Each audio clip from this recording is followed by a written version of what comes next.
Et là, on enchaîne tout de suite avec les visionnages. Donc, pour ceux qui nous rejoignent sur la partie visionnage sur la chaîne, salut à tous. Pour ceux qui sont en live, on est content de continuer avec vous. Et on va parler de ce qu'on a vu récemment. As-tu un visionnage, mon cher Big B? C'est à toi. Alors écoutez, moi j'ai un visionnage, mais c'est un visionnage que je vais faire en 2 parties. Donc ça va être un peu la saga de l'été. Le premier visionnage, donc la première partie de ce visionnage, donc c'est John Wick 2. J'ai regardé comme ça la première moitié du film. Oh non, t'abuses, tu vas le défoncer, t'as pas le droit. Du coup, je vais la semaine prochaine faire la deuxième partie du film en critique. Donc John Wick, on rappelle, j'avais parlé de John Wick parce que j'étais allé le voir avec Ken Bogart, qui du coup l'avait trouvé génial. Moi, j'avais trouvé que c'était un peu un Statham movie, mais avec Keanu Reeves. Donc le nanar vite fait qu'on t'a envie de regarder pendant que tu te manges des frites et que tu vis avec ta famille redneck. Un film sympathique, quoi qu'il en soit. Et puis Kerr, après à la voix John Wick 2 vous avez annoncé pendant l'émission, il avait dit que c'était une icône culturelle. John Wick était devenu le nouveau Die Hard. Non, j'ai dit que ça allait devenir une icône de la culture pop. Je le redis, mais totalement. Que John Wick était sans doute un des films les plus marquants de ces 10 dernières années. Mais j'ai pas dit ça, mais après tu peux tout déformer de ce que j'ai dit. Non, que tu as dit que c'était un film très sympathique, qui t'avait beaucoup plu. Moi j'ai beaucoup aimé, et je pense que John Wick en tant que personnage sera une des icônes de la culture pop, comme le sont Bruce Willis dans Die Hard, etc. D'accord. Et donc du coup, je me dis, Kerr est un ami, je lui fais confiance. Mais regarde le chat, tout le monde est d'accord avec moi. C'est un homme de goût, et donc du coup, je vais donc regarder John Wick 2. Donc, je me suis mis à John Wick 2, et pour le coup, j'ai envie de dire que c'est un Statham movie avec Keanu Reeves qui a envie de faire des explosions de partout. Bon, je vais pas dire qu'il y a plein de trucs qui tiennent pas la route parce qu'au final on s'en fout. Ce que j'aime bien dans John Wick, c'est ce travail sur le fait un peu. Ça me fait penser à Blade, ce film, vous savez, avec le Wesley Snipes. C'est pas faux, ouais. Qui est donc ce tueur de vampires, lui mi-homme, mi-vampire, et qui va rencontrer ces différents gangs. Qui sont chacun des gangs de vampires différents, etc. Et du coup, tout est hyper codifié, ils ont des tatouages, etc. C'est une espèce de société sous la société. Et ce que j'avais beaucoup aimé dans Blade. Et le truc, c'est que là, en fait, avec John Wick, c'est exactement la même chose, sauf que c'est pas des vampires, c'est des mafieux. Et tu as des zones qui sont le sanctuaire, ils ne peuvent pas se toucher dans le sanctuaire, ils ont des codes, ils passent ces pièces d'or, etc. Tout est hyper codifié, tout est rendu extrêmement... on a l'impression que tout est un peu fait partie d'une légende. Tous les personnages, on a l'impression que ce sont des personnages qui pourraient faire partie d'une histoire mythique, dans le sens premier, dans le sens d'un mythe. Et ça, je trouve que c'est extrêmement réussi dans John Wick parce que oui, en fait, John Wick, à chaque instant, est en train d'essayer de créer la légende de John Wick. Et ça, c'est vraiment bien. Par contre, le problème, c'est que Keanu Reeves... C'est American Gods, ça, par contre, la photo. Non, c'est... Keanu Reeves, il commence à avoir un âge, il commence à avoir un peu bouffé. Et du coup, le truc, c'est que... La dépression commence à se voir sur son visage. Un peu. Non, mais le truc, c'est que du coup, en fait, moi, je pense que globalement, les gens qui sont autour de John Wick sont d'excellents cascadeurs. Les scènes sont plutôt bien menées. Le problème, c'est que Keanu Reeves, ça me fait penser au dernier film de Steven Seagal où ils accéléraient tout pour faire croire que c'était un mec qui avait du rythme et tout. Là, tu le sens pas tôt. Là, ouais, on le sent pas tôt. On sent que le gun, il est un peu comme ça. Les explosions. Alors, je sais pas si c'est parce que j'ai vu une version 4K du film, mais les explosions de sang sont d'un cheap, mais c'est un truc de ouf. On sent vraiment le trucage After Effects première semaine. Donc, vraiment sur ça, c'est un gros loupé. Et donc, ça donne un film où tu as une mythologie qui est sympa, où tu as envie d'y croire. Mais en même temps, il y a des trucs qui sont un peu trop. Morpheus, moi je crois pas du tout au personnage, en rien. Alors attends, parce que quand tu dis Morpheus, je parle de lui, et j'ai oublié son nom. C'est vrai qu'il est dans John Wick. Laurence Couille de Poisson. Laurence Fishburne. Et le truc, c'est que globalement, lui, c'est too much. J'y crois pas. Mais j'ai vraiment un problème parce que le cœur du film, c'est les scènes d'action. Et si le personnage, le mec qui joue les scènes d'action, il est empâté, que t'as le flingue qui est comme ça, que le sang qui explose, c'est du sang de série Z. Je peux comprendre l'envie d'en faire un film de série Z méga culte, le pinacle du film de Statham. Et en ça, pourquoi pas, je trouve que c'est très réussi en ça. Mais est-ce que ça en fait un bon film ? Je sais pas, je trouve qu'il y a des longueurs, je trouve qu'il y a des enjeux qui sont un peu loupés. T'as vu que la moitié. Voilà. Mais c'est la première partie de la review. Je verrai la deuxième partie la semaine prochaine. Alors il y a Akanou14 qui nous dit qu'il a un pote militaire qui lui a dit que tous les moves de John Wick sont ultra durs à réaliser dans la vraie vie et que Keanu Reeves les fait superbement bien. Est-ce que du coup ça veut pas dire que ce sont les moves où il y a un problème ? Militaire ? Non, mais est-ce que je suis en train de contredire un militaire ? Eh bien écoute, sache que j'ai moi-même parlé à un militaire un jour et que je ne pense pas que les scènes d'action de John Wick sont particulièrement incroyables. Mais est-ce que ce qui est dur à faire techniquement dans la vraie vie est intéressant à regarder filmer ? C'est le délire de John Wick, c'est-à-dire que c'est ce que je disais dans ma review du 2 que j'avais vu en entier, moi. Moi, j'ai dit que je faisais la deuxième partie la semaine prochaine. Durandal a fait une critique sur Lost River en disant « J'ai vu 25 minutes du film, donc je vais pas faire une critique, mais c'est vraiment un gros film de merde. » Et j'ai trouvé ça m'a insupporté. Toi, tu l'as amené avec de l'humour, donc ça passe mieux. J'ai dit que je ferai la deuxième partie du film la semaine prochaine. Mais oui, alors le truc de John Wick, c'est que il a un style de combat. D'ailleurs, tu avais expliqué pourquoi. Il s'appellerait John Semen, en fait. Jean Semen. Oui. Non, aussi, c'est Jean le Faible. Ils font hyper attention au nombre de cartouches que tire John Wick, le nombre de fois où il recharge, les armes, etc. Enfin, il y a un espèce de délire.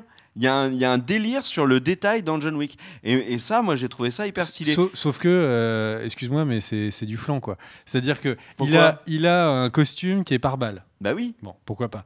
Et donc, en fait, le truc, c'est qu'il arrête.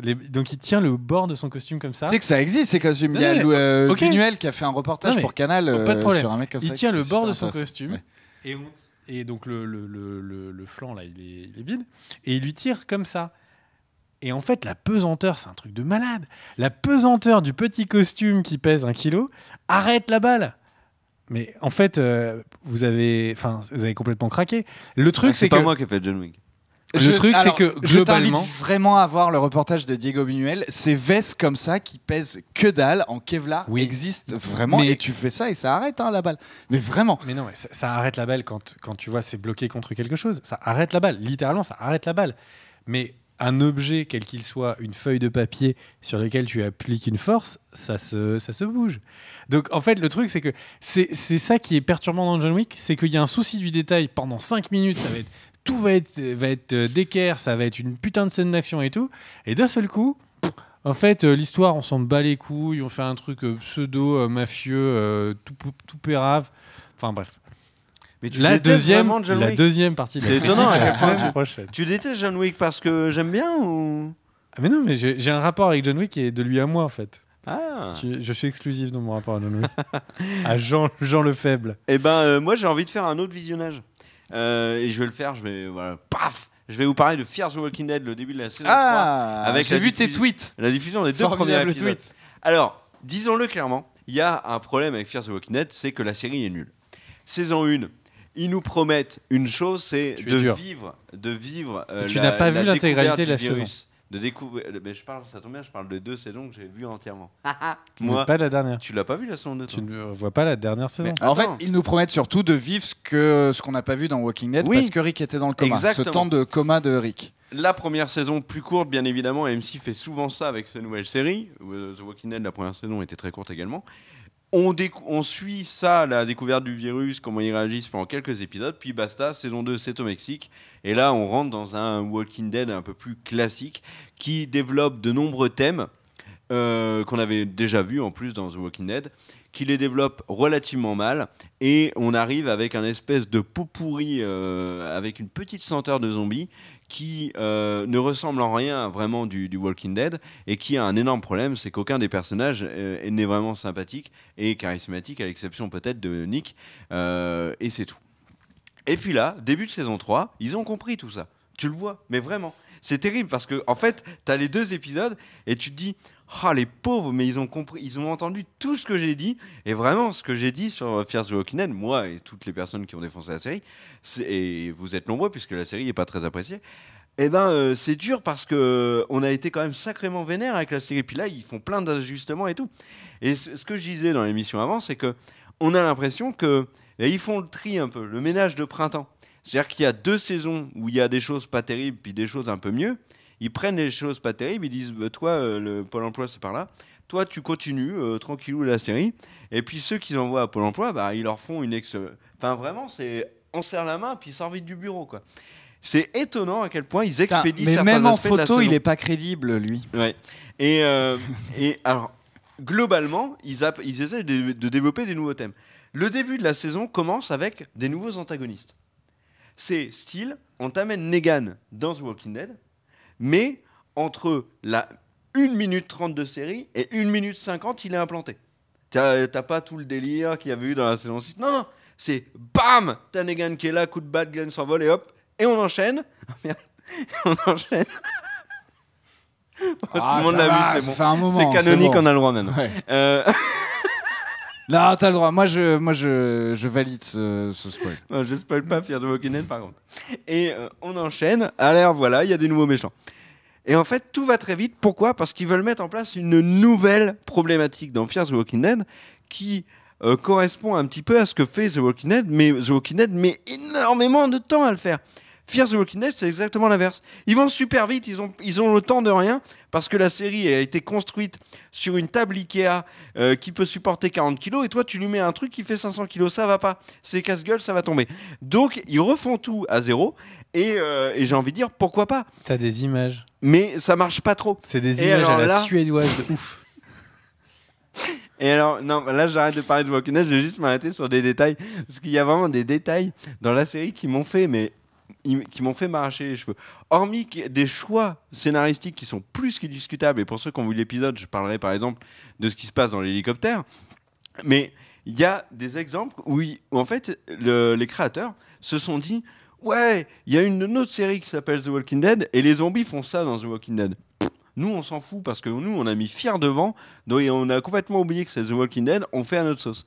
Et donc, en fait, il y a un moment, il y a un personnage qui se bat contre des zombies. Mais Kirkman bosse quand même Mais sur oui, Fear non, the mais Walking c'est là Dead, où- donc non, c'est mais de loin je- qui est je bizarre. troll. De loin, de très loin. Alors Non, mais très loin. je troll parce qu'il y a un vrai problème dans l'épisode et moi, ça m'a fait exploser des rires à un moment donné. Donc, il y a un personnage qui se bat dans une fosse contre des zombies.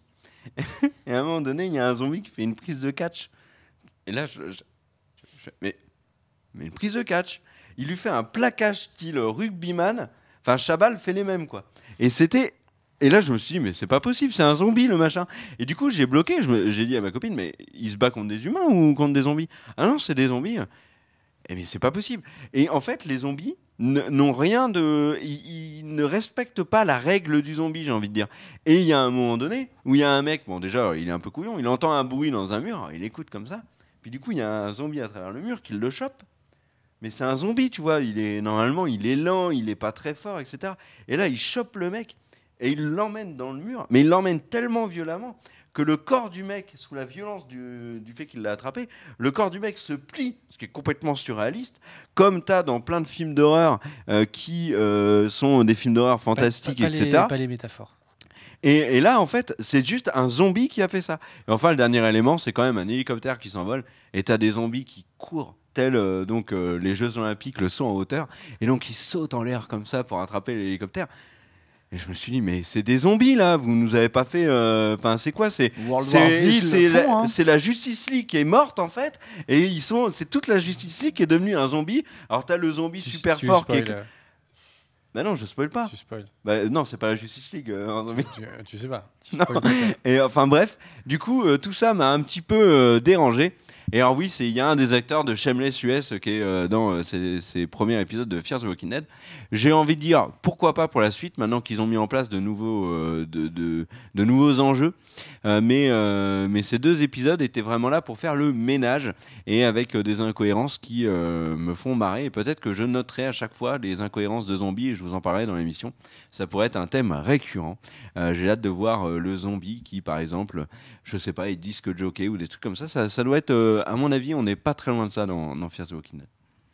Ok, j'ai envie de dire, il est 21h49, il est grand temps qu'on aille enregistrer les vidéos de la semaine. Mon cher Cardel, veux-tu faire un dernier visionnage ou veux-tu passer aux vidéos de l'après ? Très rapidement, Fargo. C'est comment, Fargo ? Écoute, saison 3. Donc Fargo est à la base un film des frères Cohen qui a été adapté en série par la chaîne FX, diffusé aussi sur Netflix en même temps. On en est à la saison 3. J'ai peur de dire le mauvais mot, une anthologie. C'est-à-dire, oui, c'est ça, c'est une anthologie. C'est-à-dire que les saisons n'ont pas de rapport réel les unes avec les autres, c'est-à-dire que vous pouvez mater la saison 2 sans avoir vu la 1 ou mater la 3 sans avoir vu la 2 mais en ayant vu la 1, il n'y a pas de souci.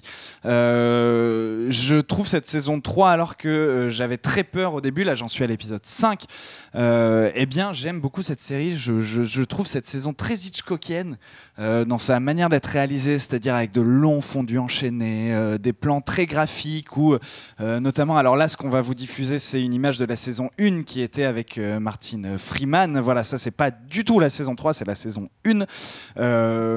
Et voilà, Fargo est vraiment très bien. Si vous vous y êtes pas mis, je vous le conseille. Notamment, je profite de cette photo qu'on a vue pour vous dire que la saison 1 était avec Martin Freeman, avec Billy Bob Thornton notamment, avec le fils de Tom Hanks, donc j'ai oublié le nom, et qui était une très bonne saison. Il y a des noms moins prestigieux dans les 2 saisons d'après, mais ça reste tout aussi bien, et vraiment Fargo. Tu conseilles de commencer par quelle saison ? Là, en fait, ça dépend. Vous avez vu le film ? La saison 1 de Fargo, c'est le film. Mais ça reste toujours très intéressant à regarder parce que voilà, il y a des trucs rajoutés. Évidemment, c'est une série de combien d'épisodes ? Bref, d'au moins 8 à 10 épisodes. Évidemment, on peut beaucoup plus développer que dans un film d'1h30 à 2h. Non, commencez par la 1. La 1 reste la meilleure. La 1 est au-dessus de la saison 2 qui non, mais de toute façon, est au-dessus de la saison 3. Tu peux pas, t'as pas le droit de commencer la série par la saison 2. Avec le dernier épisode de la saison 2, tu peux pas te permettre ça. T'es un peu foutu. Ouais, non, il faut le faire dans l'ordre, parce que c'est une anthologie, mais qui a des liens quand même entre les différentes saisons. Donc, ouais, non. Et je vois Nathan Rigaud qui nous dit pas réussi à finir le film Fargo, trop chiant. Je peux comprendre. Non, mais je peux comprendre. Il y a certains côtés des frères Cohen dans certains films qui sont un peu lourds à regarder si tu n'es pas habitué aux frères Cohen. La série, tu vas avoir ce sentiment, mais juste quelques minutes dans chaque épisode. C'est-à-dire que oui, on retrouve vraiment énormément la patte des frères Cohen. Mais voilà. Et pendant que Andy me dit regarde vite l'épisode 6 de la saison 3, ce sera le cas dès ce soir. Mais voilà, Fargo, foncez dessus. Si vous avez Netflix, d'autant plus foncez dessus, c'est dessus. Et, voilà. Et saison 3 avec Carrie Coon de The Leftovers. Avec Carrie Coon, ouais, la saison 3. C'est terminé pour l'émission d'aujourd'hui. Oui, c'est la flic. Petite info, il n'y aura pas la critique en live d'American Gods la semaine dernière. Il y a eu beaucoup trop de spoils sur le chat, c'était pas agréable. Et du coup, on refera American Gods de manière classique. Qu'est-ce qui arrive sur la chaîne cette semaine ? Il y a la critique de l'épisode 10 de l'Attaque des Titans. Beaucoup à dire. Puis on verra aussi beaucoup de... Tout ce que j'ai chopé, le son était décalé, insupportable. Sur cet épisode 10. Ouais, en effet, tu pouvais pas le lire en live. Et bref, on vous dit à tous et à toutes de passer une bonne fin de soirée. N'hésitez pas à vous abonner, à partager, à faire des commentaires, à vous abonner sur nos différents Twitter. Greg is Big B, N Cardel et Greg Jecker. Et puis voilà, on salue Daniel. Et puis le mot de la fin pour vous. Eh bien écoutez, aussi le Twitter de Cult & Click, et le site Cult & Click, et évidemment le site où on remercie tous les gens qui participent à l'écriture, notamment Marky Daly, Medjay, Arthur, tous les autres. Polo, Matt, Sounzd, enfin voilà, il y a Gaëtan aussi, enfin il y a du monde et on les salue. Des bisous. Des bisous. Il a l'ouest, Nico. Non, en Ciao. fait, il y a un commentaire, enfin un chat, bref. Ah, j'ai oublié War Machine. Oh, le couillon, j'avais dit j'en parlais. Ouais. J'en parlerai la semaine prochaine. Le film où Brad Pitt se parodie lui-même, ouais. c'est ça ? Ouais. Non, mais il n'est pas inintéressant ce film. Il non, est loin dans le d'être fond, non. inintéressant. Dans la forme, il est insupportable. Mais dans il le fond, il est intéressant. Ouais, on en parlera davantage la semaine prochaine. On n'a pas eu le temps mais j'ai vraiment envie d'en parler. Ciao. Ciao.